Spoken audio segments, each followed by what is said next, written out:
오늘도 날씨가 완전히 불볕도 이렇게 굉장히 덥습니다. 우리나라의 이 날씨가 사만사원 그리고 또 사계절이 있기 때문에 사실은 추운 겨울을 지내면서 시원함을 가지고 있었고 봄, 가을이 있기 때문에 여름에 더운 거를 참기가 사실 굉장히 좀 힘든 이런 지역적인 특성이 있죠. 우리나라의 이 더위는 습도가 높아가지고 우리나라 전체적으로 습도가 높아서 더위를 굉장히 많이 느끼게 됩니다. 근데 제가 태국에 있을 때 이 동남아시아 지역이나 아니면 적도 부근에 가면은 이거보다 훨씬 기온이 높아요. 한 40도 가까운 그런 게 보통의 날씨입니다. 근데 굉장히 건조하기 때문에 그늘에만 들어가면 시원하고 모든 곳이 다 에어컨 장치가 다 돼 있어요. 덥기 때문에 심지어 자동차에는 히터는 없어도 에어컨은 잘 나오게 되게 되어 있습니다. 그 나라의 자동차들은. 그래서 우리가 더위를 조금 더 느끼지만 이 더위가 조금 지나면 가을이 옵니다. 누구도 막을 수 없는 가을이 옵니다. 그렇기 때문에 여러분들 더위에 건강하게 잘 이겨내시기를 바랍니다. 네. 오늘 너희는 기도할 때 이렇게 기도하라는 제목으로 그 말씀을 전하겠습니다. 우리 옆에 분들하고 한번 인사 나눕시다. 기도를 열심히 합시다. 기도를 열심히 합시다. 네. 꼭 그렇게 하시기 바랍니다. 네. 이 주님이 가르치신 기도를 여러분들도 다 외우고 계시고 또 우리가 많이 외우고 읽고 하는 그런 주님이 가르치신 기도입니다.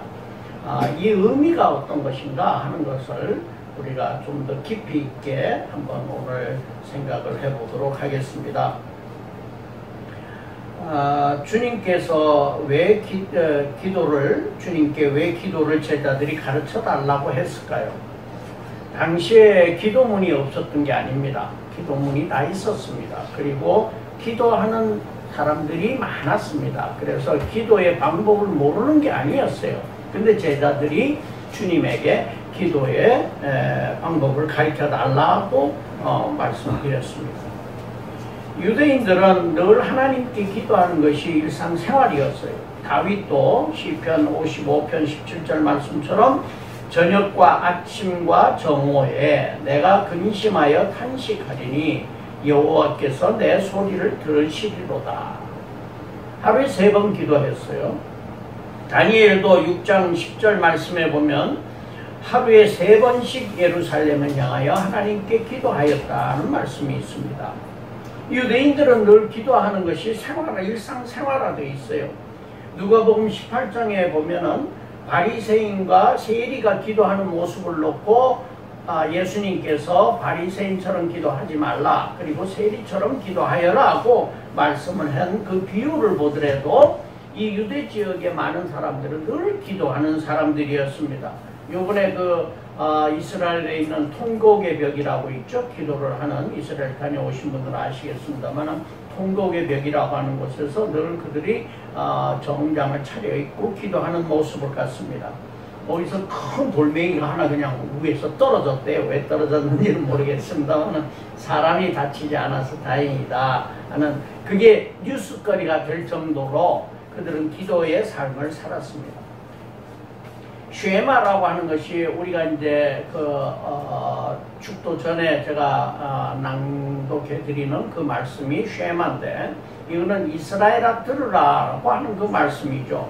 이것을 그들은 하루에 2번씩 의무적으로 암송했었습니다. 데필라라고 있습니다. 이건 18가지 기도의 복을 말하고 있습니다. 그래서 정확한 기록은 아직 남아있지 않은데 이 18가지 복을 그들이 기도하였다고 그럽니다. 또 카디시라고 하는 기도문이 있습니다. 이거는 거룩한 기도문이라고도 하는데 이 기도문은 안식일날 회당 예배에서 그들이 공적으로 사용했던 겁니다. 이들에게 다 이런 기도문이 있었는데 주님에게 왜 기도를 가르쳐 달라고 했느냐? 그러면 그 당시 유대교 지도자들은 공로주의적 외식적 기도에 치우쳐 있었다는 겁니다. 다시 말해서 나는 11조도 하였고 나는 뭐도 했고 나는 뭐도 했고 죄도 용서해줬고 누구도 뭐 어떻게 했고 그랬으니 나에게 축복을 주십시오라고 하는 그러한 기도에 치우쳐 있었다라고 하는 겁니다. 그래서 새로운 기도의 방법에 대해서 이 제자들도 알아야 되겠고 너무나 형식주의적인 그런 기도가 잘못되어 있다라고 하는 차원에서 기도를 가르쳐 달라고 했고 주님이 또 가르쳐 주신 겁니다. 예수님의 기도 습관은 외식하는 그 유대 지도자들하고는 달랐습니다. 그들은 남들이 보는 사거리에 사람들이 많이 다니는 곳에서 아주 거룩한 척하면서 기도를 했으나 예수님께서는 아침 저녁으로 한적한 곳에 가셔서 개인적으로 장시간 동안 기도하신 것이 기록에 있습니다. 제자들을 선택하실 때도 밤을 새워 기도하셨다고 기록이 누가복음 6장에 있습니다. 또 누가복음 22장에 보면은 습관을 따라 감람산에 가서 기도하셨다. 그래서 예수님의 습관이 감람산에 가서 산에 가서 기도하신 게 그 예수님의 습관이었습니다. 그는 겟세마네 동산에서 밤새워 땀이 핏방울이 될 정도로 기도를 열심히 하셨습니다. 40일 금식 기도를 하셨습니다. 십자가 죽음 전날 밤에 아주 생명을 건 기도를 하셨고 십자가 상에서도 기도로 운명을 하셨던 것입니다. 히브리서 5장 7절 말씀에 그는 육체에 계실 때 자기의 죽음에서 능히 구원하실 이에게 하나님에게 심한 통곡과 눈물로 간구와 소원을 올렸고 예수님께서도 하나님이시지만 이 땅에 오신 하나님이시지만은 눈물과 간구로 소원을 하나님께 드렸던 것입니다.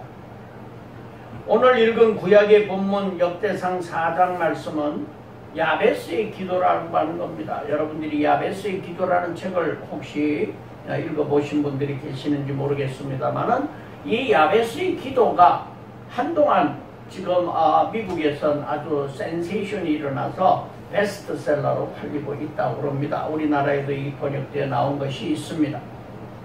그런데 성경에는 여러 믿음의 선조들의 기도한 모습들이 있는데 이 야베스의 기도를 제가 택해서 본문의 말씀에 이 신약과 대조를 한 것은 왜냐하면은 평범한 사람의 기도를 들으시는 하나님이시기 때문에 이 말씀을 넣은 겁니다. 다윗이나 아브라함이나 다른 많은 우리 믿음의 선조들, 믿음의 지도자들이 기도한 기도와는 달리 야베스라는 사람은 아주 평범한 사람입니다. 에스라라고 하는 사람이 쓴 이 역대상에 나오는 인물인데 단 이 문장밖에 없습니다. 야베스라는 사람이 무슨 일을 했다는 기록이 나와 있지 않습니다. 근데 야베스는 대단히 가난한 집에서 과부 밑에서 어렵게 태어나가지고 힘들게 살았는데 기도를 했던데 하나님이 들어서 응답하셨다라고 하는 겁니다. 하나님께서는 예수님이 소외받고 가난하고 굶주린 사람, 고통 가운데 있는 사람을 사랑하시고 그들의 기도를 들으신 것처럼 하나님도 평범하고 버려진 것 같은 그러한 사람들을 사랑하시고 그의 기도를 들으신다는 것입니다.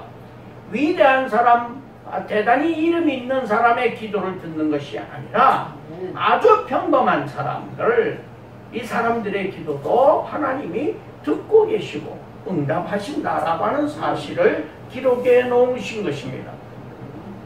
오늘 주님께서 우리에게 가르쳐 주신 이 주님의 기도를 몇 가지로 분석을 해보겠습니다. 기도의 모형을 주신 겁니다. 기도가 사실은 현명하게 해야 됩니다.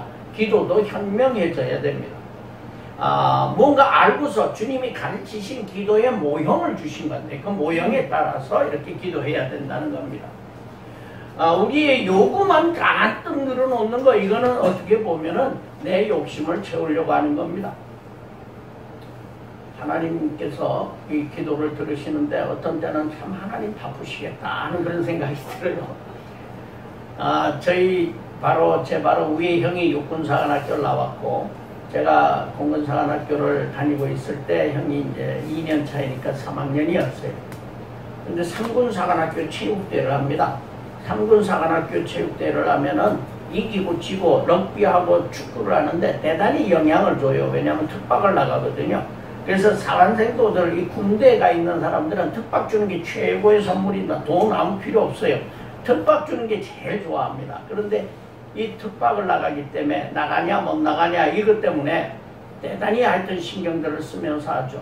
근데 저희 형이 유흥원 단장이었어요. 그래서 응원을 이제 지도를 하고 이겨야만 되는 거죠. 응원하는 사람도 신이 나죠. 그래서 응원을 기획하고 다 그거를 이제 이끌고 있는데 어머니가 3, 4체전을 할 때 효창구장이다 서울운동장이다 이런 데 오시면은 제가 물어봤어요. 엄마 공사가 이길 바래 육사가 이기길 바래. 엄마 기도 누구가 이기라고 기도했어. 그랬어요. 근데 어머니가 상당히 난처해 하시더라고요.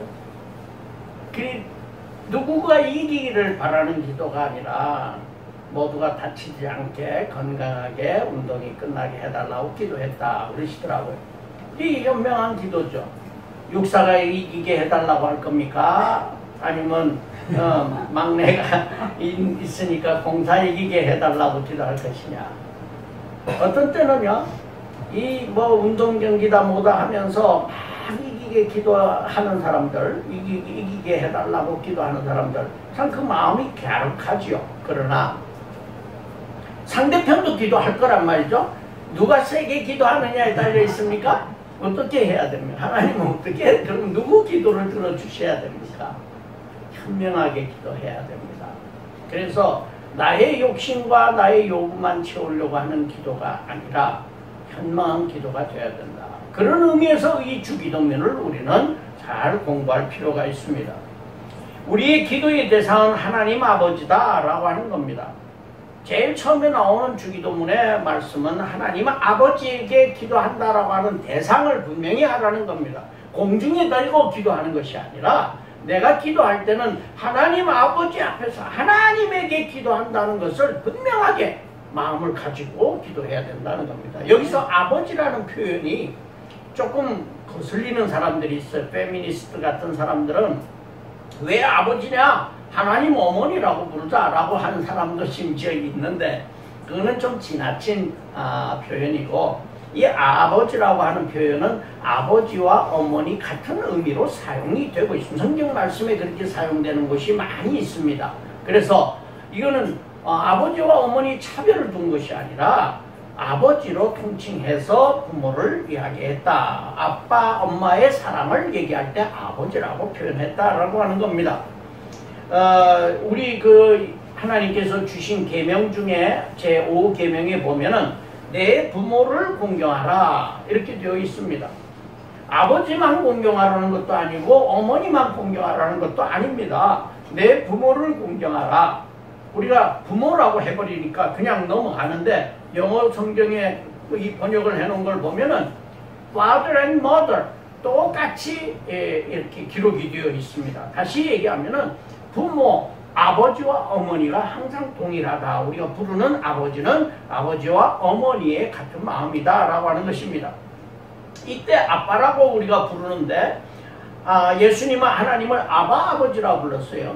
이때 아빠라고 하는 것은 영어로 표기를 하면 A, B, B, A 그래 조금 더 강하게 표현해서 아빠라는 게 우리하고 똑같습니다. 우리가 아빠라고 하죠. 근데 이 말씀도 아람어예요. 이게 아람어인데 아람어도 똑같이 아빠예요. 그래서 세계적으로 보면요 비슷한 언어들을 아주 중요한 단어는 비슷하게 사용되는 게 굉장히 많습니다. 그 중에 하나가 이 아빠라는 표현입니다. 이 아빠, 아버지라고 이제 불러 있었어요. 근데 이 유대인들은 아빠라고 부르지 않았어요. 감히 부르질 못했어요. 왜냐하면 여기 아람어에서 얘기하는 아빠라고 하는 표현은 굉장히 친근한 표현입니다. 우리도 아빠에게 얘기할 때 아버지 이렇게 하는 것보다는 아빠 하는 게 조금 더 가깝죠. 그렇죠? 나이가 많이 들어도 아버지에게 아버지 하는 것보다는 아빠 표현하는 게 좀 더 정감이 가죠. 그렇지 않습니까? 우리 이나리 집사 아빠한테 어떻게 불러요? 아빠, 아버지 그래요? 아빠 그러죠. 그게 정감이 가는 표현입니다.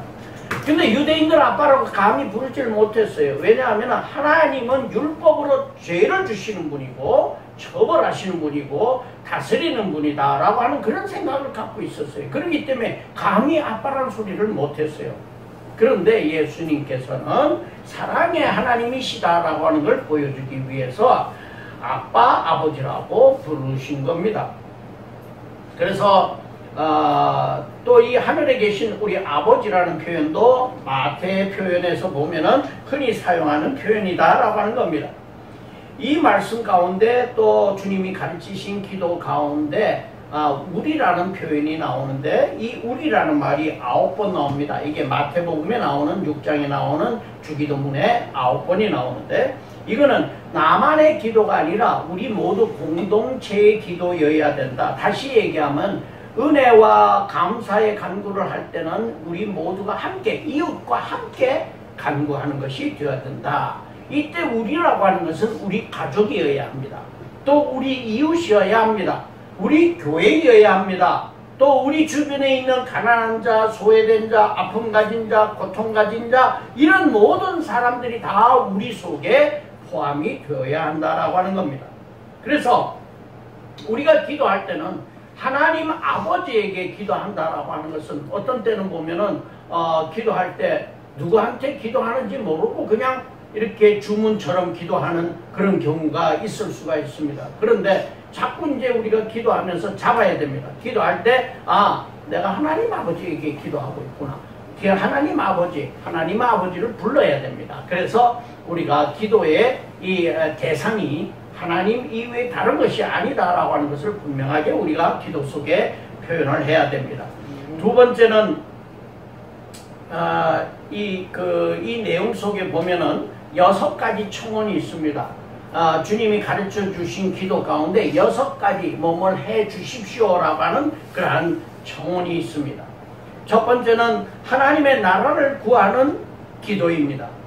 하나님의 나라를 구하는 것은 하나님의 이름을 거룩히 여김을 받으시옵소서라고 하는 것인데 이 거룩하신 하나님을 찬양하는 표현인 것입니다. 하나님을 경배하는 것입니다.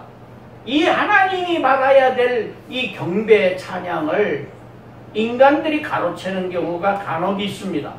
다시 얘기해서 자기의 권위 이런 걸 가지고 성직자들이 마치 하나님께 경배드리고 하나님을 찬양하는 것을 자기 찬양처럼 이렇게 가로채는 경우가 있는데 이거는 크게 하나님께 벌받을 일입니다. 많은 사람들이 점점 커지고 자기의 위치가 높아지고 이렇게 되면 점점 교만해지기 시작해서 하나님 자리에 자기가 올라앉아버리는 그러한 성직자들도 많이 보게 됩니다. 이거는 잘못된 것이다 라고 하는 겁니다. 이때 하나님의 이름이 거룩히 여김을 받으시오며 했으니 이름이 굉장히 중요하다는 겁니다. 이름이 중요하죠. 아브라함이 아브라함이 됩니다. 하나님께서 이름을 바꾸십니다. 왜냐하면 이제 다른 사명을 주시는 거예요. 야곱을 이스라엘이라고 바꿉니다. 이거는 신분과 위치, 사명이 달라진다는 거예요. 이름을 바꾸시는 거예요. 하나님도 우리 인간들의 그 지도자들의 이름을 바꾸셨어요. 바꾸셔가지고 사명을 다시 주시는 거예요. 이름을 바꾼다. 그러니까 우리가 이제 우리 한국에서 얘기하는 성명철학관 아시죠? 이름 짓고 이름 바꾸고 할 때 가는 성명철학관. 여기서 얘기하는 거 하나님이 무슨 성명철학을 말씀하고 있는 것이 아니라 하나님께서 이름을 바꾸시는 이유는 너에게 새로운 사명을 주겠다라고 하는 그러한 하나님의 섭리를 나타내고 계신다라고 하는 것입니다. 그래서 이름을 바꾸시기도 하는 하나님이시기 때문에 이름이 대단히 중요해요. 하나님의 이름을 망령되이 일컫지 말라. 나 여호와는 나의 이름을 망령되이 일컫는 자를 죄 없다 하지 아니하리라. 하나님의 이름을 팔아가지고 자기 배를 불리려고 하는 이런 사람들의 경우 이건 잘못된 것이다 라고 하는 겁니다. 하나님의 이름을 아무데나 망령되게 갖다 붙이지 말라라고 하는 겁니다. 그러나 예수님께서는 예수님의 이름으로 어린아이 하나를 영접하면 그것이 예수님을 영접한 것이다 라고 말씀하셨어요. 이때도 예수님의 이름으로 나옵니다. 또 두세 사람이 예수님의 이름으로 모이면 그곳에 내가 있겠다라고 하신 것도 예수님의 이름으로 모이는 것이에요. 우리가 여기에서 예배드리는 것도 예수님의 이름으로 모인 거예요. 예수님의 이름을 찬양하기 위해서, 하나님의 이름을 찬양하기 위해서 모인 것이다 라고 하는 겁니다. 또 예수님의 이름을 믿는 자는 죄사함과 구원을 얻고, 예수님의 이름으로 귀신을 쫓아내고, 예수님의 이름으로 이적을 행한다 라고 말씀하고 있습니다. 다시 얘기해서 예수님의 이름이라고 하는 그 자체, 이름이라는 자체는 예수님의 성스러운 거룩함 그 자체다라고 하는 것을 나타내고 있는 것입니다. 하나님은 스스로 거룩한 분이시고 영광이시지만 그렇게 여김을 받도록 하기 위해서는 예수님도 자신을 다 드린 헌신을 했고 또 죽음까지 순종하였다라고 하는 것입니다. 하나님의 이름이 거룩하게 되기 위해서 예수님께서는 십자가를 지셨습니다. 우리에게도 이걸 요구하고 계시는 것입니다.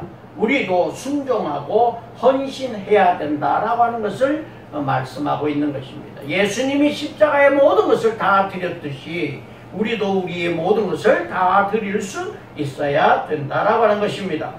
마태복음 28장 말씀에 너희는 가서 모든 족속으로 제자를 삼아 아버지와 아들과 성령의 이름으로 세례를 주고 라는 명령을 주신 겁니다.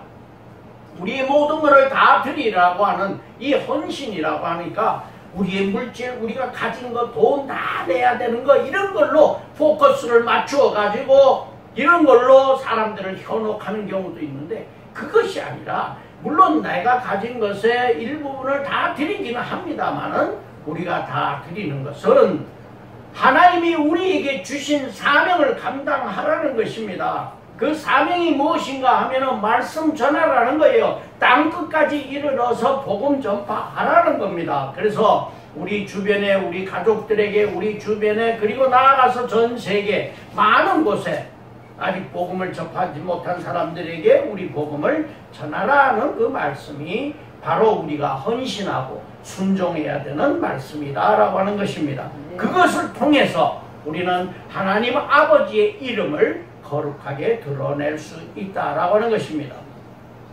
아버지의 이름이 거룩히 여김을 받기 위해서는 내가 무엇을 해야 됩니다. 여기에서 보면은 우리가 잘못 생각하면 아버지의 이름이 거룩함을 받으시옵소서 라고 말로 끝나버리면은 그거는 어떻게 보면은 기도의 의미가 없는 것이죠. 아버지의 이름이 거룩함을 받게 하기 위해서는 내가 무엇을 해야 될 것인가 이거를 생각해야 되는 거죠. 우리가 그러죠. 시골에 같은 데 보면은 너희 아버지 이름을 더럽히지 마라, 아버지 명예를 더럽히지 마라 이런 얘기 많이 하지 않습니까? 우리들 사이에서도 하는데 하나님 아버지의 이름을 거룩하게 여김을 받도록 하기 위해서는 내가 말씀대로 살아가는 것이 중요하다라고 하는 것입니다. 두 번째 우리 청혼이 있는데 그거는 하나님의 나라, 당신의 나라가 임하게 하소서라는 청혼입니다. 하나님의 나라가 주님을 통해서 이미 우리에게 오셨습니다. 그리고 그러나 아직도 우리는 재림을 기다리고 있다라고 하는 겁니다. 이 세상이 아직도 악으로 가득 차 있기 때문에 이 악한 세상에서 주님 어서 오시옵소서 그리하여서 이 악을 물리치고 이 사단의 세력을 다 물리치고 하나님께서 이루시고자 하는 그러한 평화로운 이 세상을 만들어 주십시오 라고 하는 그 말씀입니다. 그것이 already but not yet 라고 하는 것이죠. 주님이 이미 오셔서 천국이 우리에게 오셨지만은 그러나 아직도 재림의 주님을 기다리고 있다라고 하는 것입니다. 마태복음 7장 21절 말씀에 나더러 주여 주여 하는 자마다 천국에 들어갈 것이 아니요 다만 하늘에 계신 내 아버지의 뜻대로 행하는 자라야 들어가리라 라고 한 것은 앞으로 우리 올 천국은 우리가 하나님 아버지의 뜻대로 행하는 사람들이 들어갈 천국을 예비해 놓으셨다라고 하는 것입니다. 하나님의 나라는 수직적이고 영적인 것입니다. 그래서 하나님과 우리의 관계는 수직적인 관계이고 영적인 관계입니다. 이 하나님의 나라가 우리에게 임하라고 하는 이 하나님의 나라를 기다리는 것은 물적인 것, 이 세상적인 것이 아니라 영적인 것을 말하고 있는 것이며 그렇다고 해서 이 세상이 아무 의미가 없는 것이 아니라 이 세상도 우리가 하나님의 나라를 이루기 위해서 우리가 쌓아가야 되는 것이다 라고 하는 것입니다. 이 세상이 천국이 되어야 된다, 이 세상이 천국이다 라고 말하는 사람들이 간혹 있는데 이거는 잘못된 인본주의적 사고인 것입니다. 요한계시록 22장 20절 말씀에 보면 내가 진실로 속히 오리라. 아멘. 주 예수여 오시옵소서. 마라나타. 마라나타. 주님 어서 오시옵소서 라고 하는 것입니다. 우리가 세상을 살아갈 때 때로는 주님이 빨리 오셨으면 좋겠다 하는 그런 생각이 들 때가 많습니다. 이 마라나타 주님 어서 오시옵소서 라는 심정으로 우리는 기다려야 된다라고 하는 것입니다. 세 번째 청혼은 마태복음에만 있는데 이거는 당신의 뜻이 하늘에서 이루어지도록 하신 것 같이 땅에서도 이루어지도록 하소서라는 구절이 있는데 이거는 앞에 청혼 우리 두 번째 청혼하고도 같이 연계된 것이기 때문에 누가복음에는 생략이 되어 있습니다. 이 당신의 뜻이 하늘에서 이루어진 것 같이 땅에서도 이루어지게 하소서라고 하는 것은 하나님의 은혜, 사랑이 이 땅에 평만하게 다 충만하게 이루어지도록 해 주십시오라는 그러한 기도입니다. 그래서 하나님의 사랑이 이루어지고 은혜가 이루어지기 위해서는 우리가 이웃을 사랑하고 하나님을 사랑하는 그 신앙 믿음을 통해 가지고 하나님의 사랑이 전파되도록 우리가 해야 할 것입니다. 그 다음에 네 번째 청원이 있는데 이것은 우리의 삶을 위한 기도입니다. 우리에게 날마다 일용할 양식을 주시옵소서라고 하는 것입니다.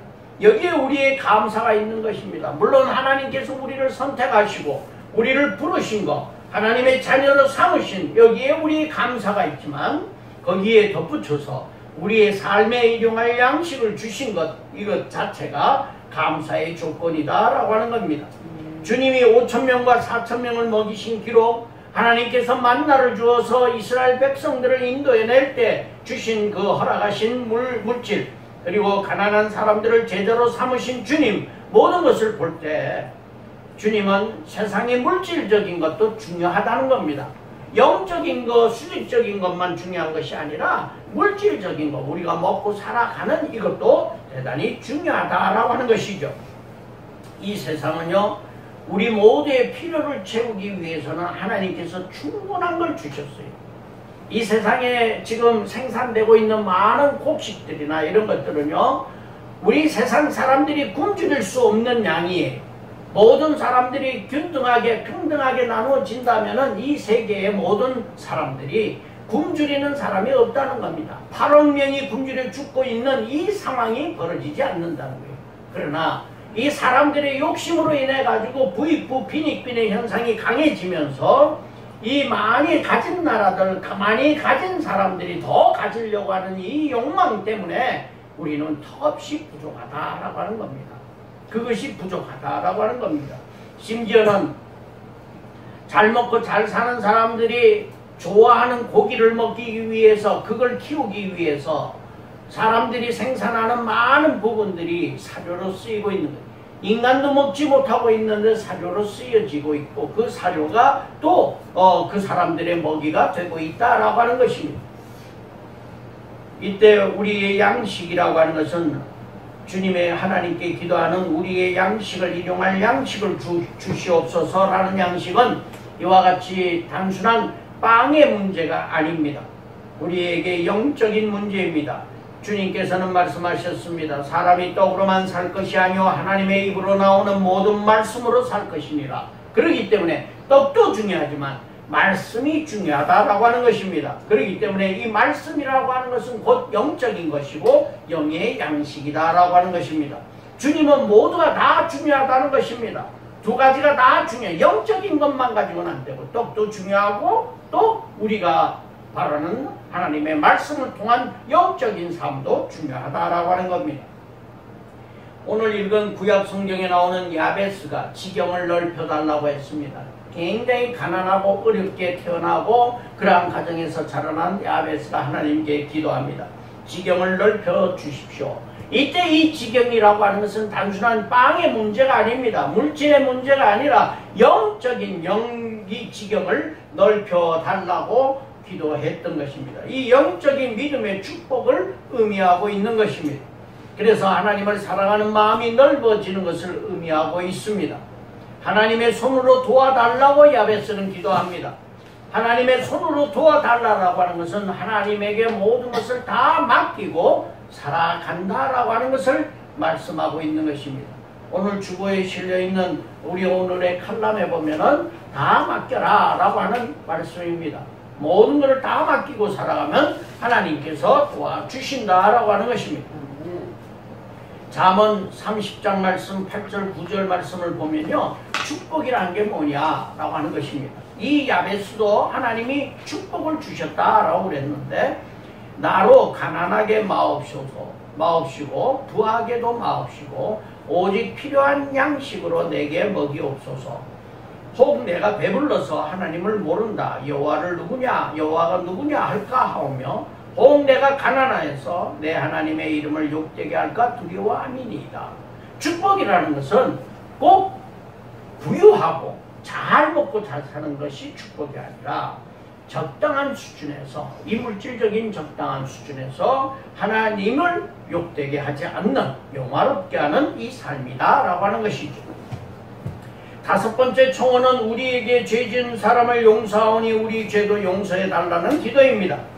이 기도는 이미 부름받고 죄사함을 받은 제자들에게 이 기도를 하게 한 것은 날마다 내가 죄인인 것을 늘 되새기고 깨닫고 기도하라는 그런 말씀입니다. 우리는 때때로 도덕적인 사람, 난 특별히 죄 짓는 게 없어, 내가 뭐 내 거 잘 먹고 살고 있고 남에게 해코지하지 않고 이러고 살고 있으니까 내가 죄 짓는 게 없잖아, 나는 굉장히 도덕적인 사람이라, 이렇게 얘기하는 사람이 있을 수 있습니다. 자기가 죄인이 아닌 것처럼 착각하게 되는 것이죠. 그러나 하나님은 분명하게 모든 사람이 죄로부터 나왔다라고 얘기했습니다. 그래서 이 죄라고 하는 것은 누구에게나 아무리 도덕적인 사람도 죄가 우리 가운데 있다라고 하는 것입니다. 얼마나 세상의 빛과 소금으로 살았는지, 마음과 뜻과 정성을 다해 하나님과 이웃을 섬겼는지, 우상 숭배를 하지 말라고 그랬는데 우리 마음속에 있는 우상들이 많이 있습니다. 이 우상들은 물질의 우상, 욕망의 우상, 명예의 우상, 교만의 우상, 나 자신 내가 선하다라고 하는 그 우상조차도 우상이다라고 하는 것입니다. 이러한 우상들을 섬기면서도 죄를 짓지 않고 있다라고 착각하는 것은 잘못된 것이다라고 하는 것입니다. 뿐만 아니라 이 말씀 가운데는 우리에게 죄 지은 사람을 용서하니 우리도 용서해달라고 하는 기도인데, 우리가 먼저 해야 될 것은 내가 죄를 고백하고 내가 죄 용서를 받기 전에 먼저 이웃에게 잘못한 것이 있으면은 우리에게 죄 지은 자를 라고 하는 것입니다. 마태복음 18장 말씀에 두 빚진 자의 비유가 나옵니다. 1만 달란트를 빚졌어요. 1만 달란트, 이 성경 말씀에 보면 1만 달란트 빚졌다라고 그랬는데 그걸 돈으로 환산하면요 30조 원입니다. 엄청난 돈을 빚을 졌, 30조 빚을 졌다. 이 계산이 이게 정확한지는 모르겠습니다만 30조 원으로 계산이 됩니다. 그 빚진 자가 이제 임금이 보니까 돈이 없어서 용서해 주십시오, 빚을 탕감해 주십시오, 그러니까 저 다 탕감해 주겠다 하고 했어요. 그런데 자기 집으로 돌아와 가지고는 자기한테 100데나리온 빚을 진 자가 있어요. 100데나리온은 얼마냐면 300만 원 정도예요. 그런데 이 300만 원 정도면은 약 100만 분의 1을 빚을 졌어요. 자기는 빚을 30조나 탕감을 받았어요. 그런데 돌아와 가지고는 300만 원 빚진 자에게 100만 분의 1을 빚진 자를 죄를 갖다가 그 빚을 갚아라, 그러고 안 갚으니까 막 옥에다가 집어넣고 막 이렇게 구박하고 하는 이러한 말씀이 있습니다. 35절 말씀이 이렇게 나옵니다. 너희가 각각 마음으로부터 형제를 용서하지 아니하면 나의 하늘 아버지께서도 너희에게 이와 같이 하시리라. 우리도 용서하여야 된다라고 하는 것입니다. 나도 큰 죄에서 구원받고 새로운 삶을 받았으니 나에게 잘못한 사람들, 나를 아프게 한 사람들, 나에게 상처를 준 사람들을 용서하여야 된다는 것입니다. 용서라는 것은 쉽지가 않습니다. 그러나 우리가 우리 부모님이나 형제, 자매, 이웃들 또는 과거의 선생님들 이런 분들이 나에게 잘못한 것들을 이제 용서하라는 것은 잊어버리는 것입니다. 어떻게 잊을 수가 있겠습니까? 용서하지 않고는 잊혀지지가 않는 것입니다. 남이 나에게 잘못한 것을 완전히 용서해 버릴 때 우리는 그것이 모든 것이 정말 이거는 기적같이 잊혀지는 것을 체험하게 됩니다. 그래서 용서 없이 사랑이 없음을 우리는 기억해야 할 것입니다. 마지막 청원으로 우리를 시험에 들지 않게 해달라고 하는 것입니다. 이 시험에 들게 하는 것은요, 하나님이 아니라 사탄입니다. 그리고 또 한 가지는 나 자신입니다. 우리가 시험에 든다라고 하는 것은 사탄으로부터 공격이 들어오는 것입니다. 사탄은 우리를 넘어뜨리기 위해서 호시탐탐 기회를 노리고 있습니다. 그래서 우리가 하나님께 더 가까이 못 가도록 자꾸만 넘어뜨리려고 합니다. 그게 사탄의 역사라는 거예요. 두 번째는 이 사탄의 역사가 늘 있지만은 내 자신이 또 나에게 넘어뜨림을 줄 수 있다라고 하는 겁니다. 시험에 빠뜨린다는 것입니다. 나의 욕망이라고 하는 것이 나를 시험에 빠뜨리게 된다라고 하는 것입니다. 고린도전서 10장 14절 말씀에 보면 오직 하나님은 미쁘사 너희가 감당하지 못할 시험당함을 허락지 아니하시고 시험당할 즈음에 또한 피할 길을 내사 너희로 능히 감당하게 하시느니라 라고 말씀하고 있습니다. 사단이 우리를 넘어뜨리려고 할 때 하나님이 우리에게 시험을 주시는 것이 아니라 우리에게 피할 길을 주시는 분은 하나님이시다라고 하는 것입니다.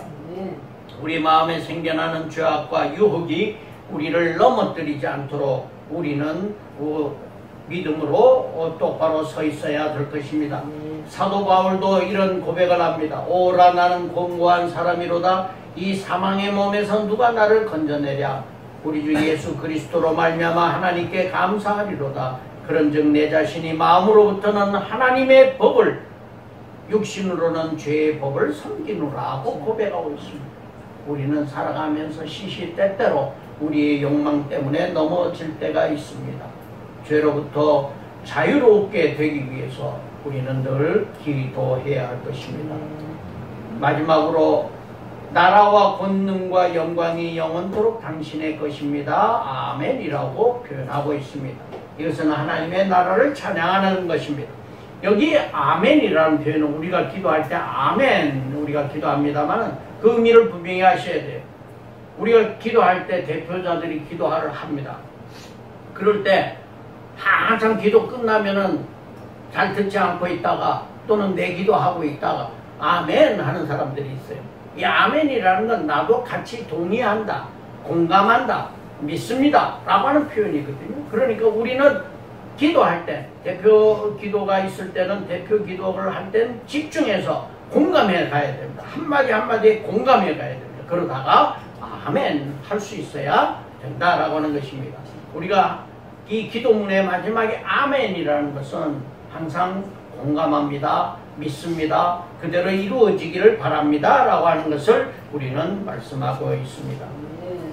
오늘 읽은 본문 말씀 마지막에 주님께서 주신 기도의 약속이 있습니다.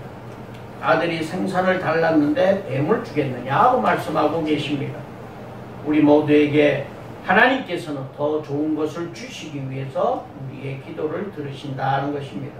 우리는 먼저 하나님의 나라를 위한 기도를 해야 할 것입니다. 아버지의 뜻을 이루기 위해서 우리는 사명 감당하는데 능력을 달라고 기도해야 할 것입니다. 이웃을 용서하고 나의 죄를 용서받아야 할 것입니다. 또한 삶의 소원을 드리는 기도를 드려야 할 것입니다. 또한 시험에 들지 않도록 믿음을 달라고 하는 기도가 있어야 됩니다. 무디 목사님은 5만 번 기도의 응답을 받았다고 신앙 고백을 하고 있습니다. 5만 번 기도의 응답을 받았다라고 하는 겁니다. 대단하세요. 그분이 기도의 응답을 받은 것을 늘 기록을 해놓았다라고 하는 것이 대단하죠. 5만 번 받았대요. 여러분들은 몇만 번 받으셨습니까? 10번 받으셨나요? 100번 받으셨나요? 한번 기록해 보세요. 하나님 기도했는데 응답이 있어서 기록해놓고 오늘부터라도 한번 기록해 보시기 바랍니다. 기도의 응답을 하나님께서는 들으시고 반드시 하시는 분이심을 믿으시기 바랍니다. 네. 기도하겠습니다. 우리의 기도를 들으시고 우리의 기도를 응답하시는 여호와 하나님 아버지, 저희들에게 주님을 통하여 기도를 가르쳐 주셨으니 감사를 드립니다. 날마다 하나님을 찬양하고 하나님께서 주신 사명 감당하며 하나님의 나라가 이 땅에 이루어지도록 기도하는 우리가 되게 하여 주시옵소서. 예수님 이름으로 기도 올리옵나이다. 아멘.